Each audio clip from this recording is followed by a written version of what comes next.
Thank you, Kareem, and also thank you, Gary, for all the work you've done on behalf of the library and for the program. Thank you. Great being here. Thank you so much. We're here. We've done it. So, first of all, there's a housekeeping note. We have a raffle drawing today for some gift items. Unfortunately, we left our tickets. And you have to be here to win. And at the end, we're going to ask some questions from the presentation, so Taylor and all that. All right, well, we all have a connection to arts and culture that helps to define the place that we call Montgomery County, past, present, and future. And to give you a little bit of a context, and then we'll get on with the speaker, but when I've been on the job now 2 years this month, and not long after I started, I had some folks from the Montgomery Museum, they were trying to get some funding from a local government, and asked if there were any economic studies showing the value of arts and culture that they could use in their request. And unfortunately, I knew there was national data and state data, and that's the best I can do is all anecdotal information. So I was also enrolled in leadership in RV with the Chamber of Commerce, and we had there's different themes each month, and there was one month called Arts, and they had one of their speakers was here with us now from the Roanoke Cultural Endowment, and gave a presentation. They had just completed the AEP 5, and afterwards, like, oh my gosh, this is perfect. So after that meeting, the next day, I contacted the Americans for the Arts in Washington. Hey, we'd like to sign up for this next year. Well, unfortunately, it's only done every 5 years. You know, we'll get you next time. But then a few days later, they contacted me back and said, hey, if you get your paperwork in, we'll be happy to, bring you in. So we were the very last locality of all 373 to come on board. And in fact, I think we held it up until the contracts were signed by our county attorney for us to jump on board. So it's been an amazing journey to get here, and so I just wanted to pass that on for a little context. And sometimes we need to take stock of our surroundings to better understand and appreciate that which defines us. Over the past 2 years, our community has participated in surveys and discussions to help take stock of our community's art. Today you will learn about AEP 6, Arts and Economic Prosperity 6. It is a national economic and social impact study held every 5 years now in its 30th year. History is being made. This is the first time Montgomery County has participated, and as best we can determine, it's the first time west of Roanoke. This is a groundbreaking thing for Southwest Virginia as well. So there's a lot of value in that. And as an aside, in 3 short years, 2026, Montgomery County will be celebrating its 250th birthday. And our arts and culture has a role to play with that celebration. I also want to say too, when we first got this started, who are our arts and culture organizations? We contacted the libraries, we contacted different organizations, public information officers, but no one had a list of organizations, arts and culture organizations. But as a result of this project, we do. We have our arms around it. So if we can just keep it together, this will be a great opportunity for VA 250. We can kind of celebrate. That's so much of what we have will be important. Anyway, to help launch the results of the AEP 6 survey, we have the very best person possible to help us with that, and has traveled here to provide that honor. Randy Cohen is the Vice President of Research at Americans for the Arts, the National Advocacy Organization for the Arts, where he has been empowering arts advocates since 1991. He was a recent nominee for the Sidney Yates Advocacy Award for Outstanding Advocacy on behalf of the performing arts in America. Last month, Randy was featured on NPR's Marketplace with David Brancaccio to discuss AEP 6. This Friday, well, not this Friday, that's tomorrow. Tomorrow morning, he will be at the White House, yes, that White House, to discuss AEP 6 and the value that it can contribute to our society. So without further ado, Randy Cohen. Thank you. So wonderful to be here and to bring a good news story to town, right? Don't we love it? Nice to hear some good news stories. And we're going to talk about the arts largely today, at least sort of the entree of the presentation, a little bit differently, than we think about the arts. We all love the arts. They inspire us, and, they create the communities that we want to live in and work in. They bring joy to residents, and they create opportunities for shared experiences, and they unite our communities. But the fact is, they're also businesses, and the arts are an industry, and they support jobs, and they generate government revenue, and are real tourism drivers as well. And so we're going to talk a lot about that today. It's been a challenging time for the arts in this country. Even before I go there, the whole idea of sort of this pragmatic aspect for the arts, we're sort of stipulating a lot of those wonderful, inspiring parts, but, that's even not a new idea. So much today, and, when you're advocating, we're always talking about, jobs or the economy and, education, all the community benefits. Well, there's actually a lot of good history for that, even with the arts. And so there's a story of, you'll recognize that photo there, that painting, George Washington, at Valley Forge, Revolutionary War. And boy, let me tell you, that was tough going back then, look, thought it was cold here yesterday morning. This is like, it was ice cold. We had this ragtag army and, they were hungry and they were, chilly. And of course, across the river was this, well-armed, and thick woolies, that they were facing. And, he was always trying to inspire them. And so, the evening before one of the big battles, he actually gave an order to have a play performed right there in the battlefield for his troops. And it's called Cato. It was a 5-act play by Addison. It was about a young Roman nobleman who stood up to authority for something that he believed in at the time. And it was really inspiring play for so many of the leaders during that Revolutionary War. And the idea was, look, tomorrow, we're going to be out there, we're going to be doing it. Don't go out there because I told you to do it. Rather, this is the republic that we're aspiring to, and imagine this. And he felt that the arts were the best way to convey that. So, and according to history books, he did that despite a congressional resolution being considered at the time that said plays were detrimental to Republican virtue. So, he was even working against policy at the time too. But anyway, so we've been being thinking very pragmatically about the arts and as a way to support the arts for a long time. It's been a real challenging period these last couple of years for the arts in the United States. The pandemic was just very devastating to the arts. Arts organizations were the first to close, and they've been the last to open. During the pandemic, effectively all of them, 99% of organizations presenting live events or exhibitions, had to close, cancel, and reopen and close. And, it was really challenging time.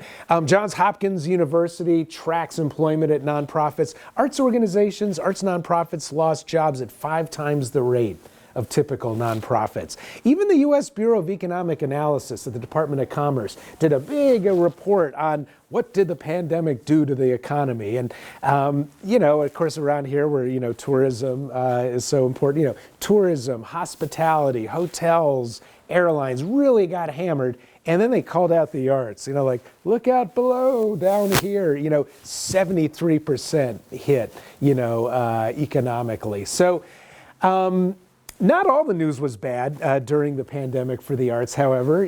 Some arrows actually went in the up direction.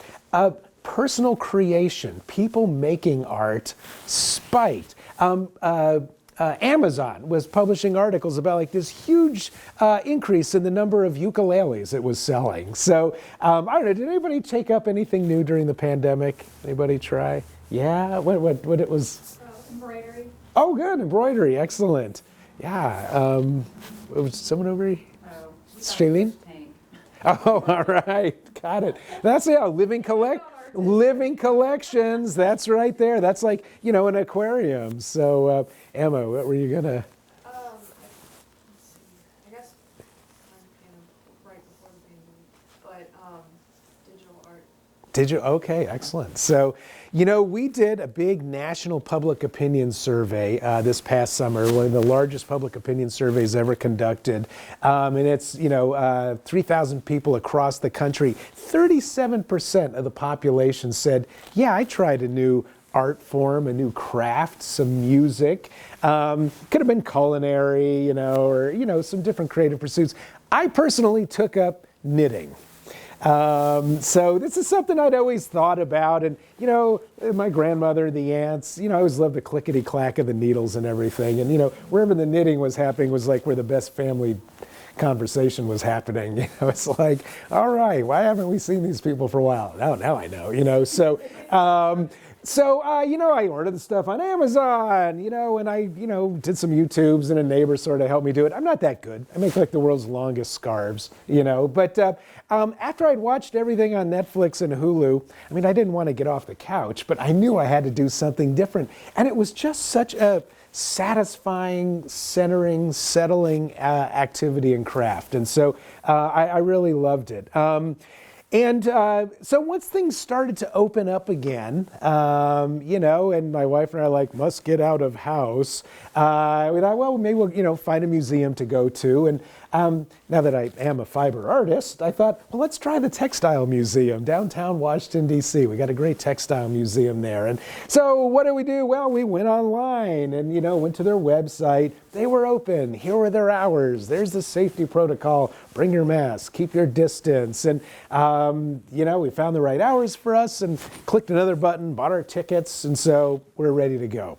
So the Saturday comes, and we jump in the car, drive downtown, pull into the parking garage, $10, get my ticket from the guy, and so we were all settled in the area there. And then on the way to the museum, we stopped and had lunch. Went to a really nice restaurant, Founding Farmers. I know a lot of heads are nodding as always. People seem to go, that's a real destination, culinary destination for sure.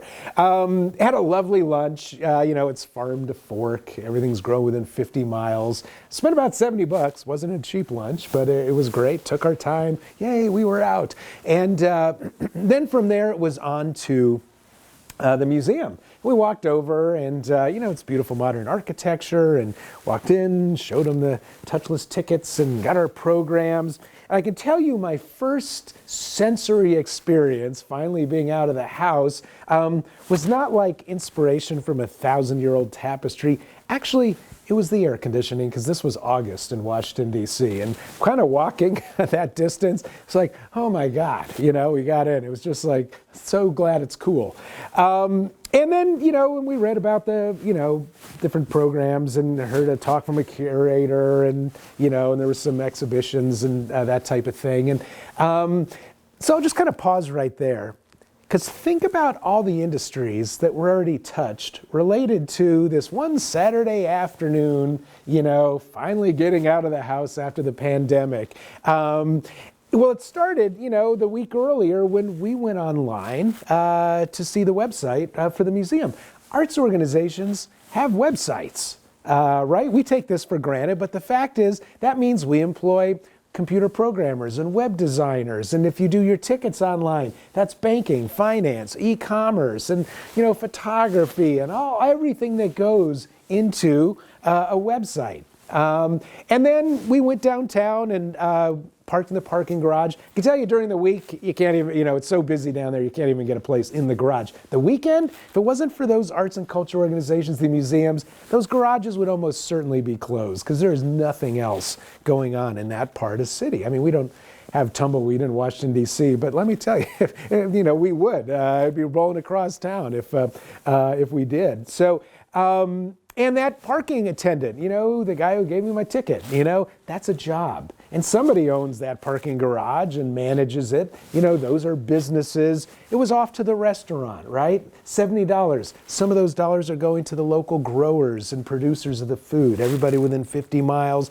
The waiters getting some personal income. The owners are getting entrepreneurial income. So all of that activity. And now it was finally off to the museum itself. And you know, those big cultural facilities in our communities, I can't imagine what their utility bills are, you know, to keep that place air conditioned, you know, and temperate in the summer, warm in the winter. And, you know, you ever notice when you go to an arts event, you're always getting paper, right? You know, it's a program, it's a flyer, it's a postcard. There's a writer in the community paid to write that, and a graphic artist that does the design work, and printers make bank off of the arts. You know, I mean, literally, if we just add up our printing budgets, and next time, you know, you're going and you're presenting these data to your local, a Rotary Club or something, you know, it's like, hey, who are the printers? And it's usually like 3 or 4 people in the back, you know, they sort of sit together and like, yeah, well, did you know this is how much arts organizations spend on printing? And wow, nobody really thinks about it. And people will, once they see, you know, a performance or musicians or actors, that's maybe when they start to think about arts as an industry or arts as jobs, right? But the fact is, that's just a small portion of who arts and culture organizations employ, because they also have accountants and auditors and plumbers and electricians and marketing people and security people and box office and volunteer managers. And so arts organizations employ people from a range of industries across the community. And they spend that money. They pay for utilities and they pay for landscaping and everything else, right? Just like any other business. So that whole experience is what we're trying to capture here with Arts and Economic Prosperity 6, right? Spending by the arts and culture organizations themselves, because they're businesses, and the event-related spending by attendees at arts events. Does that make sense, everyone? That's what we're up to? All right, so that's, so what do we do with this research study? So we'll just sort of get into the numbers here a little bit. I'll come back to that. So Blacksburg, Christiansburg, Montgomery County, one of 373 study regions from across the country, all 50 states, plus Puerto Rico. Actually, did everybody catch that technical effect? That was all me. And so we study communities as small as 4,000 people, as large as 4 million. You know what? If the arts are happening in your community, economic impact is happening there as well.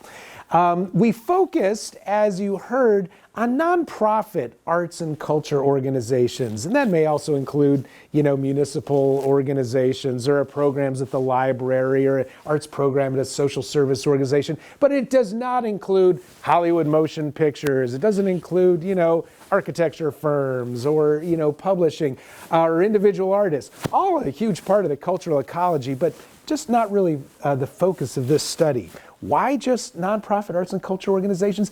Because when the public sector invests in the arts, you know, or private sector makes, you know, those contributions, those dollars are typically going to nonprofit organizations. And it's an appropriate question to ask. What's the ROI on that for the public? Everyone will sort of agree, yeah, cultural benefits, but, you know, what else you got? Well, here's some economic benefits. And, you know, and we're going to talk a lot about economics today before we talk about some other, you know, ways the arts strengthen our community, because most, you know, ask any elected leader their 3 priorities and they'll probably tell you jobs, jobs, and jobs, right? So we're going to connect their economic priorities with our cultural product. We surveyed David and Emma and team 169 organizations across the county. We heard back from 44. That's what we go with. Only the organizations that provide data. Take a very conservative approach. Every dollar I talk about, we can put our hands on. So as I go through this, remember, this is conservative. There's still some like untapped headroom here, you know, of more spending. And the last thing I'll say is we customize an input-output analysis model for every community that we study, and we use an in-plan platform system. That's because $50 spent here is going to have a different economic impact than $50 spent in Charlottesville or Richmond or Washington, D.C. Everything's very locally based. All right. So what did we find out? Well, first thing to look at is economic activity. Total of $41.7 million in economic activity, and this is for 2022. And that figure is composed of two numbers. First, on your left, spending by the organizations themselves, $16.9 million. That's those 44 organizations. And that right there is a myth buster for folks.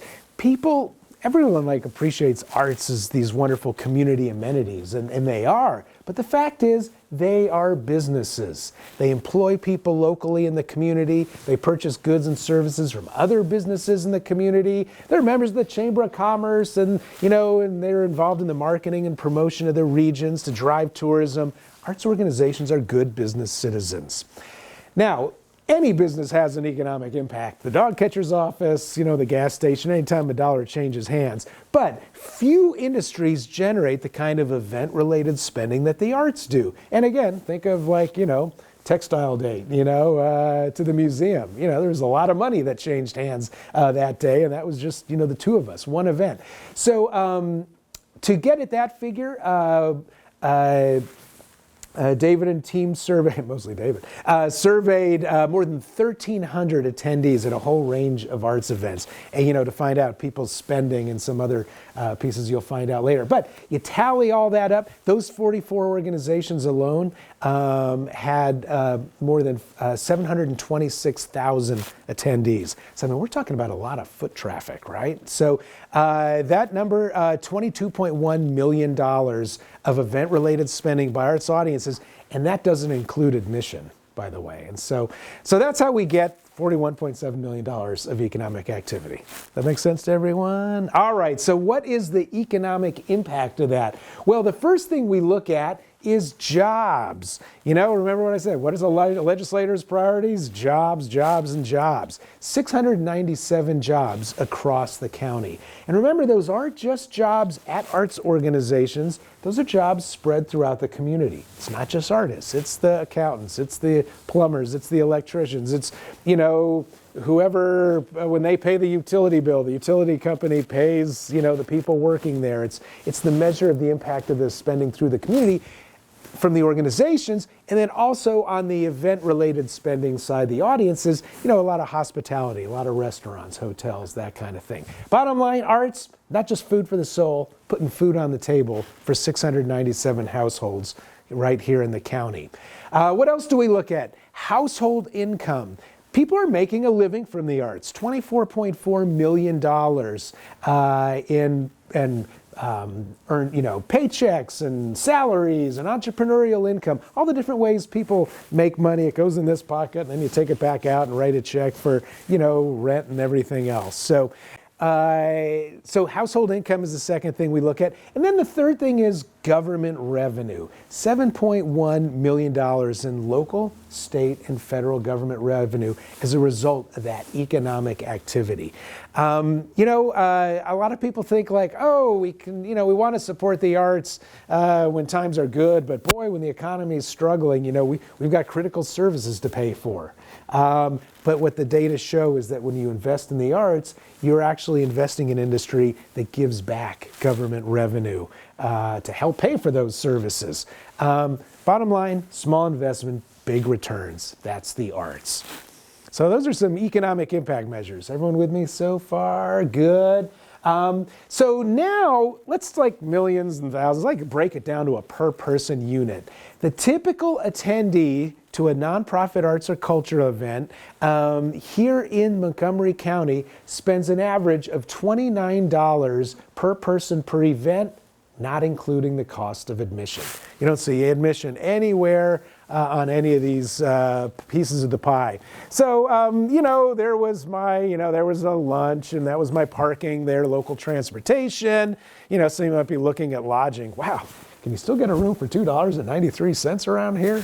And would you want it if you could get it? No, you wouldn't. Not everybody's got a lodging cost, right? So these are averages. Nationally, we did 224,000 audience surveys, across the country. And so you get some interesting other responses, as you can imagine. So there was a farmer in Wisconsin who paid somebody $60 to milk his cows so he could go to the theater that night.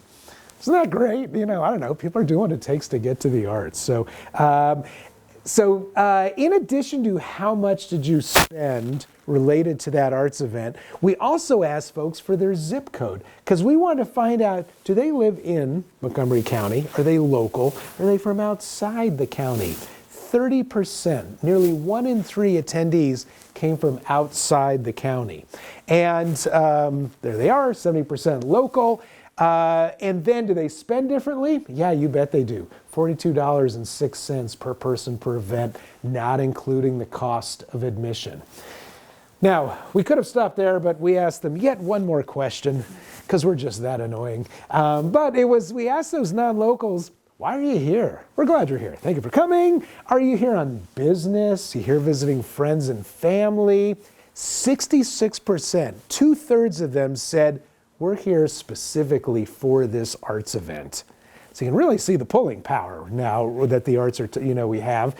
And then we asked the local counterparts, well, what if this arts event wasn't taking place? Would you have stayed home, done something else? Gave people a bunch of things to check. 47%, nearly half said, oh, we traveled to a different community to attend a similar kind of arts event.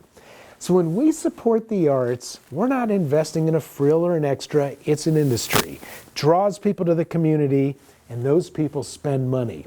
And it's keeping our neighbors and their hard-won discretionary dollars right here in town. If you're a local business, you love the arts, right? It's putting cheeks in seats and derrieres and cafe chairs, so it's good for business. Now, a little bit about the lodging, because we do have some measures of that. So, kind of work with my hands here. 30%, because I'm a knitter, I can do this. 30% of attendees, right, from outside the county, 7.5% of that group had a lodging cost. They average $207 per person per event. So not including the cost of admission, we only count one night of lodging. Again, a very conservative approach. Bottom line, you get that head in the bed, that's when the cash registers really start ringing. So a really good economic story for the arts. Now we had, this time we add some, and Roanoke's done this before, and Shalene, and we appreciate it, but this is something new than what we did last time. We added some social impact questions, to kind of get beyond just the economics. What are the arts really meaning to people in the community? And what you can see here, percentages is all between 80 and 90% pretty much. Arts and culture, this event is a source of pride for this community. Or I would feel a sense of loss if this venue or this event were no longer available. And one of the things I think is interesting, 84% down there at the bottom, that it's important to me that future generations have an opportunity to experience this as well. And what that says to me is that this, the arts, it's not like a one-time transactional experience, sort of this one and done thing, right? This is really about the history, the heritage of our community, where we've been and where we're going, right? And so it's a community expression, as well as just a wonderful thing to be doing and participating in. So some really interesting findings there. One of the things we also look at is volunteerism. And so those 44 organizations, 2,747 volunteers that contributed over 61,000 hours. And you can actually put a dollar figure on this. Independent sector, they study nonprofits, and in the state of Virginia, the average volunteer hours were $32.59. That's any nonprofit, that's any, that might be a board director, a usher or something like that, but it's an average. So that gives us a $2 million value in volunteer time. Now, that is not part of the $41.7 million, because actually dollars aren't changing hands here, but boy, volunteers are part of what it takes to keep this industry robust and vibrant and delivering cultural product to the community. One of the things, so I'm in, Washington, D.C., which is the land of national organizations, and you're looking at a bunch of them here. There's so many national organizations in Washington, D.C., there's actually a national organization for the national organizations. Kid you not, hey, here comes the train. So, but you can make this work for you, because the people who we're trying to reach with this economic impact study are also partners on this study. So, you have here like the National Association of Counties, the U.S. Conference of Mayors, National League of Cities. Maybe if you're a strong city manager, you've got International City County Management Association, or on the business side, the Conference Board, or, cultural organizations like Race Forward. All national partners on this study because they too believe arts and culture is a fundamental component of a healthy community, and they buy into methodology and they buy into the results. And I can tell you, when you take this, and I mean these are advocacy data, right? These are a way to say when it's budget time for the arts or something like that, and culture, this is one more reason why we have to fund the arts. And on the back of the report, it's available on the tourism website, you'll see these organizations listed. And, after the last study, the one Roanoke also participated in, the folks down in Long Beach, I was talking to somebody there, and she was saying, I was presenting these data to the city manager, and I was talking about economic impact and everything, and she said, the whole time he was like looking through some papers, going through the files, and she thought, oh, well, it's going to be one of those kind of meetings, right? Sort of listening but doing other stuff. Poof, out he pulls a issue of public management. That's the issue, that's the magazine monthly that city managers read. It's from International City County Management Association. Thumbs through to the 6-page article about arts and economic prosperity. It's like, yeah, I knew I had heard about this. This sounds great. Yeah, we should talk about this, which we placed. But the point is also these partners are educating our community leaders, about this. And so when we go in, it's sort of the top-down, bottom-up thing working here. So it's also going to increase the credibility of you making the case for the arts. Actually, before I jump to that, I had a slide earlier, but you don't need to see it. But back to that national public opinion study that I did. So those data on social impact were right here in this area. But then that big national public opinion study I was talking about, that was the whole United States, right? So just to draw those out a little bit. Nationally, 86% of the American public says arts improves community livability and quality of life. 79% agree arts are good for the local economy, good for local businesses. So the public gets this as well. But here's one of the fascinating things. Both of those figures are higher than the share of the population that actually attends the arts. So more people value arts and culture than participate in arts and culture. And I think what maybe that means is, I like going to the museum, but boy, when my mom comes, thank God for the museum. There's something to do, or business leaders are trying to attract, this creative 21st century innovation workforce. And that workforce is looking for creative communities to work and live in, right? And so, yeah, we may or may not do much with the arts, but boy, I know, workforce attraction, huge issue. So, so there's a good appreciation for the value of the arts with the public as well. So I want to actually now expand the economic impact studies circle a little bit beyond just what we did with arts and economic prosperity, which was a focus on nonprofit arts and culture organizations, to the full industry.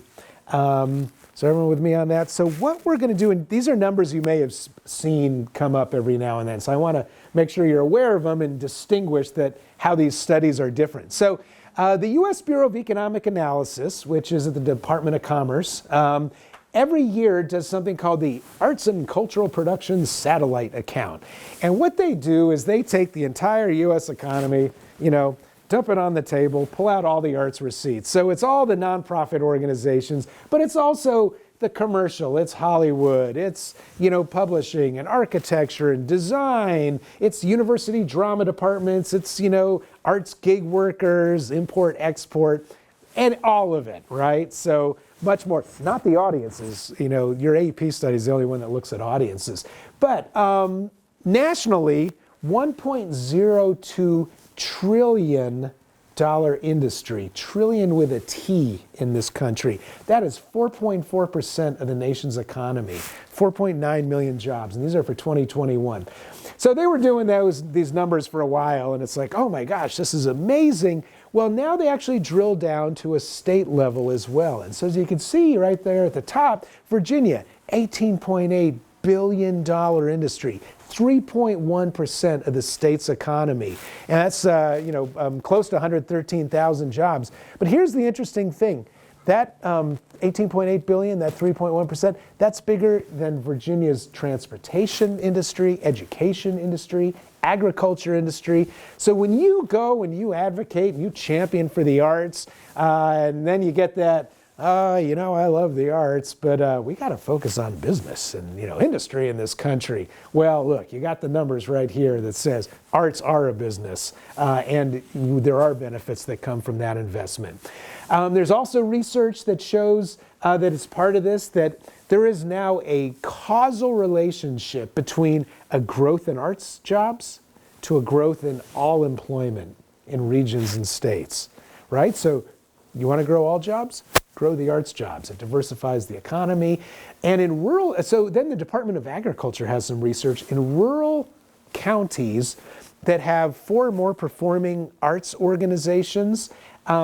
There is higher than average innovation businesses, right? So like it might be design or technology, or patent making businesses, all that kind of stuff. So, even in our smallest communities, arts are making a difference. Okay, so let's stay with this whole creativity and innovation thing. And we'll sort of like now start to expand beyond just sort of the economic. So what you're looking at here is a World War II tank, or, well, it's a World War II era tank. It's actually an inflatable tank, which is right up there, right next to the inflatable airplanes. And this was a product from World War II of the 23rd Special Troops Unit. So, you turn back your history books and you go to the war, World War II battle and the war in Europe. I mean, it was close, touch and go. The U.S. military was looking for any kind of edge that they could find. And they thought, if there was a way to throw the enemy off the scent or something like that, or do some, add some confusion, to the situation, well, that might help.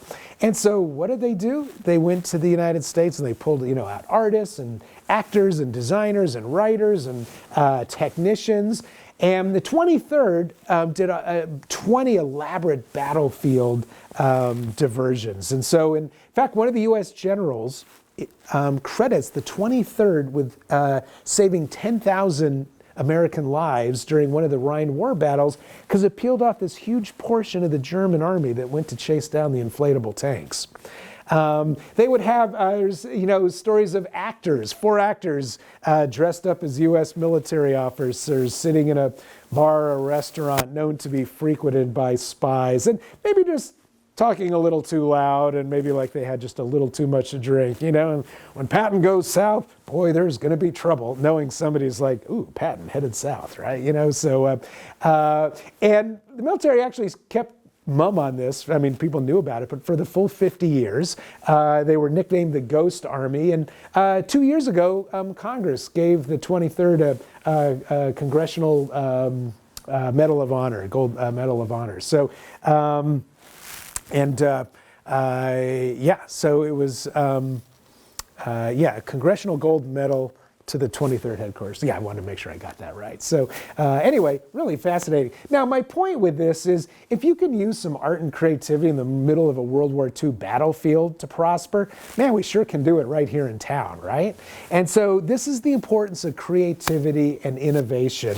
We're seeing more and more in the workplace the importance of creativity. So back to the National Public Opinion Study, 55% of the employed workforce, part of this study, we only asked people with jobs, say, yeah, creativity, that's part of my job. 60% say, the more creative I am in the workplace, the more successful I am in the workplace, And then we're even seeing that reflected in some of the business scholarly research. So I'd mentioned the Conference Board before, right? That's the national organization for big business in this country. If, you're a Fortune 1000 CEO, that's where you go, for business information. Their research has shown creativity is now among the top 5 applied skills that business leaders are looking for. And it's even leapfrogged the 3 R's, reading, writing, arithmetic. Of course, you're able to got to read, write, and do math, right? But if you could take some creativity and apply that to your scientific, your engineering, your coding knowledge, that's how you prosper in a global economy. That's why the Department of Commerce does that Arts and Cultural Production satellite account, right? Innovation is how you prosper in a global economy. Everybody gets that. Creativity drives innovation, and this is starting to connect the dots that arts drives creativity, right?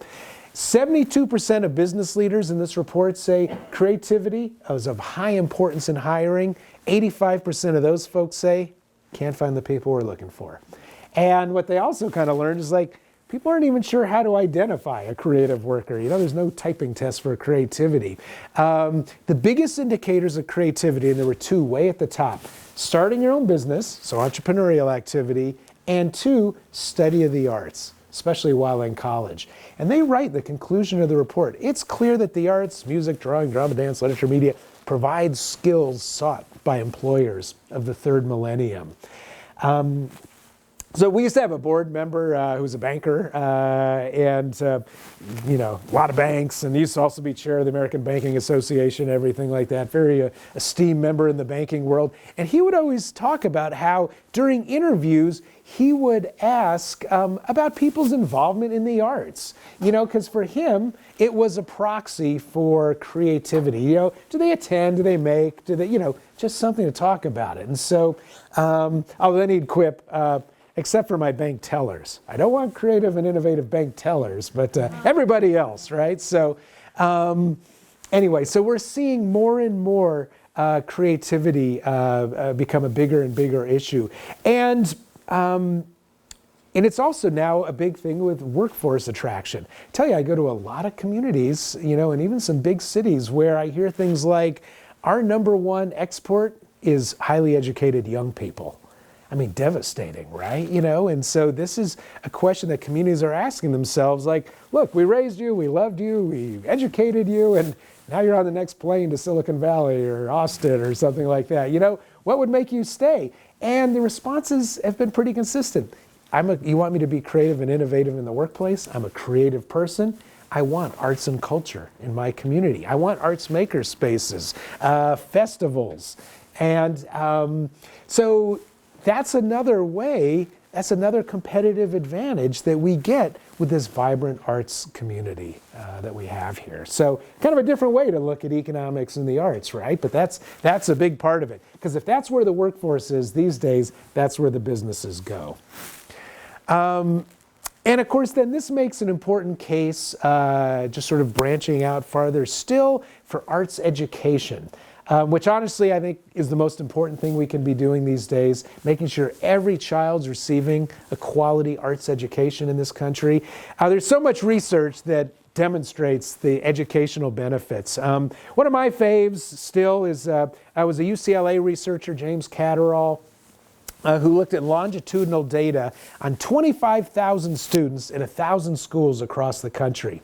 And what he did is he compared he put those students into 4 quartiles based on their level of arts involvement. So up here, practices violin 3 hours a day or something like that. And then down here, I got to the museum once last year, that was something. And what did he find? Well, these students, the most arts involved, better grades, better standardized test scores, lower dropout rates. Now, because you're all good consumers of research, he anticipated what you're probably thinking, well, yeah, but, maybe these kids are from better educated, more affluent communities. Of course they're going to do better, right? So he controlled for that. He went back to his base of 25,000 students and looked at just the lowest socioeconomic quartile. So students attending Title I schools or living in low-income communities did the same analysis. And what he found was not only did the results hold, there was an even greater disparity between the arts involved and the non-arts involved kids, helping education researchers think, boy, maybe the arts help level the playing field, or kids who got a late start catch up. he actually even tracked those students into their 20s as young adults, and there were even still noticeable differences. The arts involved more college going, more likely to be in career-oriented jobs, and so I think it's just really an important issue, that we need to be focusing on. And it's not about like, oh, we're all about only creating artists. These are just well-rounded, community people. So, and here's what this looks like in action, maybe. There it is. This happy-looking fella a few years ago got the Nobel Prize for Medicine. And afterwards, there was a reporter on the phone. It's like, Professor, congratulations. Who was your most influential teacher? And I'm sure he was like expecting to hear, oh, I'll never forget my high school biology teacher. It started there. Without missing a beat, he said, I owe it all to my bassoon teacher. And he went on to describe how it was his arts education that gave him the habits of mind that made him a great researcher. Pattern recognition, stick-to-itiveness, ability to deal with, multiple solutions, and the iterative process. And the research shows that may not be a totally crazy, far-fetched thing. There's a Michigan State University researcher named Robert Root-Bernstein, and he studied creativity his whole career. He's a MacArthur Genius Award guy, and so he and his team, one of the things they did once is they studied all the Nobel laureates in the sciences going back to the beginning, and looked at their level of arts involvement, personal arts making involvement, and then compared them to scientists at two scientific societies, one in the US, one in the UK. The Nobel laureates, 17 times more likely to be actively involved as arts maker, as painter, as musician, So there's something there, I think, right? So, the role of, arts and culture and just helping us feel more creative and problem identification, problem solving, all of that. And then I want to just talk about another area just real quick. But, we just really see we've gotten to this area. We started with the economy, but really, how are we're building healthier communities through the arts, right? I mean, these are just issues I'm pulling right off of the front page of the newspaper. And healthcare is a big one. So I've got a background in the arts. I also have a background in medical research. I worked at Stanford and worked at Scripps Clinic and Research Foundation in La Jolla. When I was at Scripps, every Tuesday at 3 o'clock, we used to have live chamber music in the lobby. And I mean, it was already a beautiful lobby, and they turned the fountain down, but it was amazing. Like, 4 musicians would just transform the environment. And patients could walk in, they could be wheeled in, their family could come along, medical staff was allowed to attend.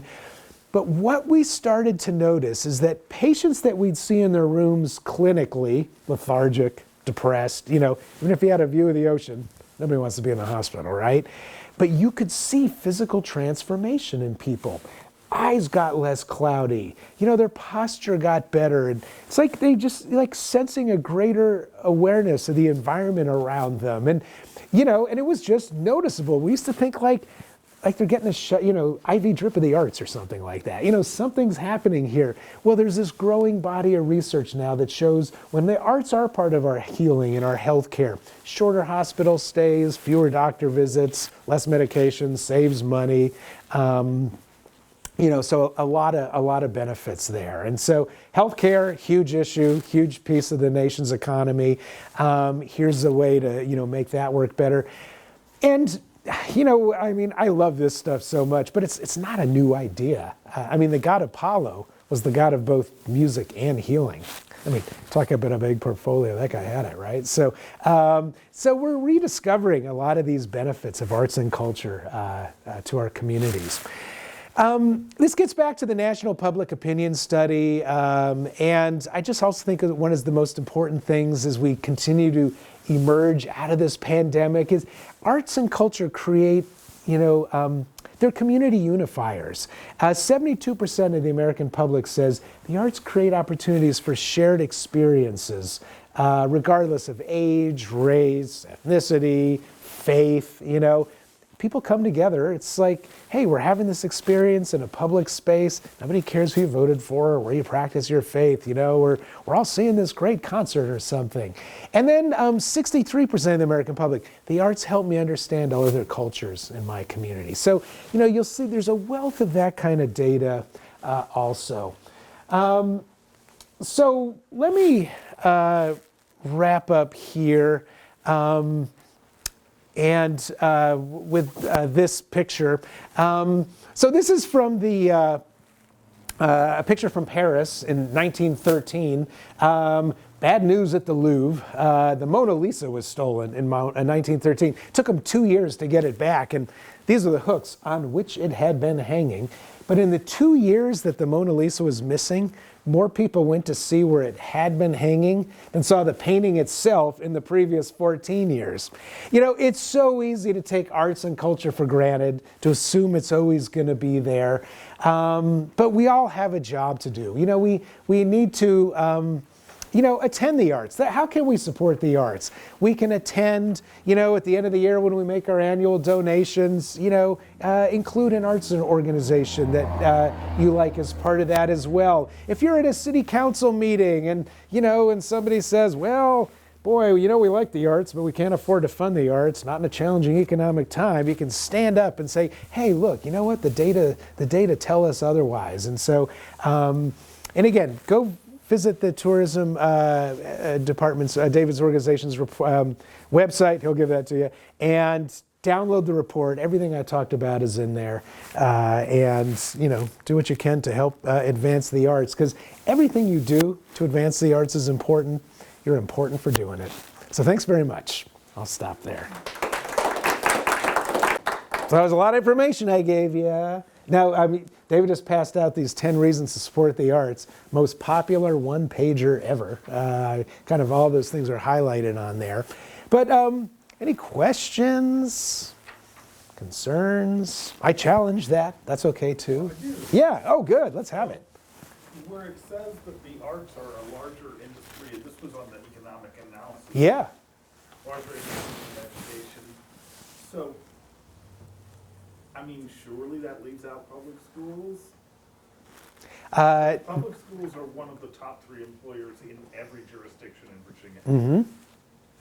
Well, this is this is a measure of economic activity, dollars, and remember, this is all this is design. This might include gaming design, which is, a ragingly huge industry in this country. So it may not be number of people employed, although they give you an employment number of almost 113,000 people. But in terms of dollars, that's what the Department of Commerce tracks. So I suppose some arts things make big money and very few teachers spend.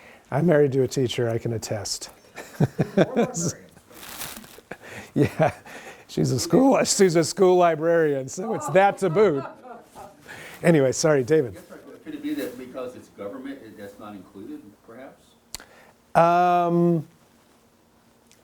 Government is factored in, but I think it might be a different bucket. It's a good question. Anything else? All right. Well, thank you all so much for being here today, and appreciated being with you. Thank you. It was an honor. We do have drawings. Oh, right.